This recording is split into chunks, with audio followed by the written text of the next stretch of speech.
Aussi loin que nous remontions dans notre mémoire, les souvenirs de notre mère, de notre père, ou d'un adulte nous lisant des histoires, chacun à sa manière, sont présents.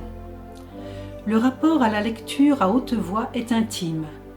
Nous avions une histoire préférée, que nous ne nous lassions pas d'écouter, aux grandes dames de celui qui nous la lisait. Par ces répétitions d'histoires contées, l'enfant que nous étions trouvait son chemin vers ces mondes imaginaires. Les êtres chers n'étaient pas forcément tous doués pour la lecture, mais cela n'avait finalement que peu d'importance. Ce qui importait, c'était ce partage avec un proche qui nous emmenait dans un monde magique par le seul son de sa voix familière. Donc 20 ans. Ici, en plus. Ah oui, 20 ans. Et un café? Oui, j'ai pris un café, merci. Bonjour. Ah bon, ben il y a l'enfant. Pardon? Un petit lever de masse. Voilà, merci.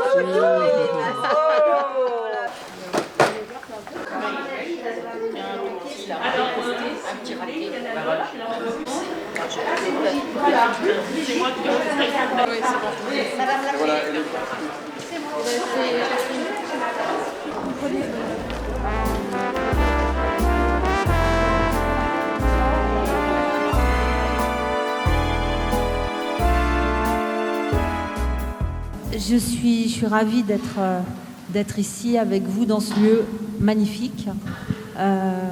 Merci d'accueillir des auteurs et de venir les écouter, lire.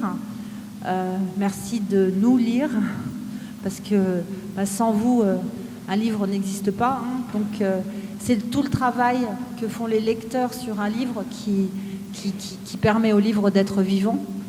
Elle avait été la grande amie de mes 16 ans. On avait passé le bac ensemble, on avait aimé le même garçon, on s'était disputés, réconciliés, éloignés, puis tout à fait perdus de vue. Je savais qu'elle vivait seule, qu'elle avait travaillé dans l'humanitaire, et je l'avais prévenue quelques jours auparavant que j'avais accouché d'une petite fille.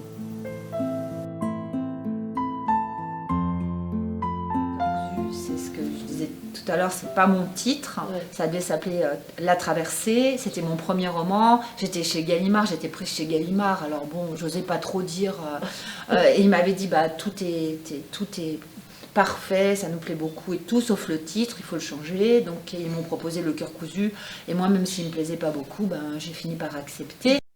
Assises l'une contre l'autre sur le petit tapis bleu, adossées au pied du lit, nous nous regardons en silence et buvons une bonne rasade de Calva avant de nous plonger dans la lecture du Cœur déchiré.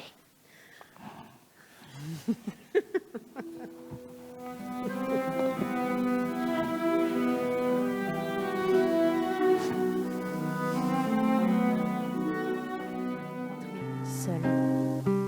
Une enfant abandonnée pour toujours. Un amour de guerre. Ma petite mère fracassée, voilà. Nana me l'avait finalement balancé en pleine gueule, le secret de ma mère, celui qui me laissait au bord de la falaise dangereuse, tout seul. C'est ma mère que j'ai vue dans le cri silencieux de José. C'est ce bébé disparu que j'ai vu dans les yeux de Nour. J'ai pas cherché à me mentir. J'ai plongé direct.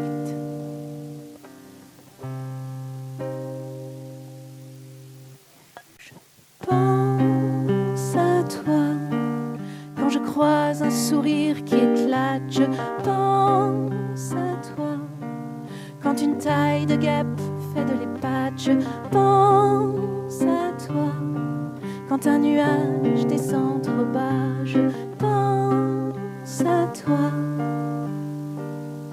au coin de la rue, là. Non. Et en fait, j'avais pas... Quelle couleur s'envole de tes yeux? Dis. Cette légèreté fait mieux. Dis. Tu voyages avec le vent. Dis. Nages-tu dans l'océan? L'essai n'était pas adapté à cet épisode. Il m'a semblé que la fiction permettait de donner davantage de présence et d'humanité à cet homme. Et la fiction permet aussi de poser des questions sans forcément apporter des réponses. Un essai, un livre d'histoire, on va dire, sur Franz Reichelt, aurait dû essayer d'expliquer réellement, scientifiquement, pourquoi il a fait ça, ce qu'il espérait, comment ça s'est passé, etc.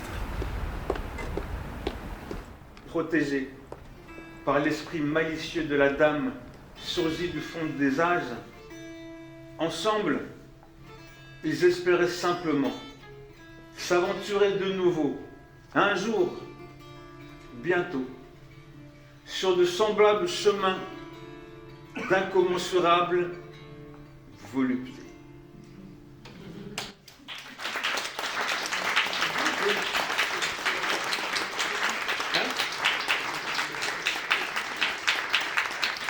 Je ne connaissais pas du tout cet auteur et je suis venue en totale découverte. Oui. Et pour le coup, c'est un vrai moment suspendu où on ressent vraiment les éléments dans cette écriture et on se laisse complètement emmener dans des lieux qui nous sont inconnus et pour le coup qui deviennent tout d'un coup extrêmement familiers tellement la description est parfaite. Les bras tendus vers tous ces héros, ces perdus, ces damnés qui lançaient de gros jouets vers le ciel sans savoir qu'ils y creusaient leur tombe. En ce temps-là, on ne parlait pas d'avion. On parlait d'aéroplane. Il existe un film aussi. C'est un vieux court-métrage en noir et blanc, sans bande sonore. On doit les images à 2 caméramens qui s'étaient postés, l'un sur la plateforme de la Tour Eiffel et l'autre 5-7 mètres plus bas, sur le champ de Mars. Elles sont déchirées de zébrures et des taches blanches y font comme des flocons. Au début, tu es encore en bas. Derrière toi, des arbres décharnés, des lampadaires se découpent sur le fond gris. À l'arrière-plan, quelques immeubles dessinent une ligne claire sous le ciel. Les traits de ton visage sont noyés. Nous décidons de prolonger la soirée avec un jeu de société. À un moment de la partie, il faut associer chaque joueur à un fruit que l'on doit ensuite faire deviner à son équipe. C'est alors que mon mari choisit pour moi la clémentine. J'essaie de ne pas laisser voir à quel point je suis blessée. Cherche-t-il à me taquiner ou à me faire réagir ? Je le questionne d'un ton léger, sans insister. Il me répond qu'il ne saurait pas expliquer pourquoi il a choisi ce fruit pour moi, mais qu'il me va bien. Et mon mari se lève dans la foulée pour se resservir du vin. Est-ce une coïncidence ou fuit-il la confrontation ?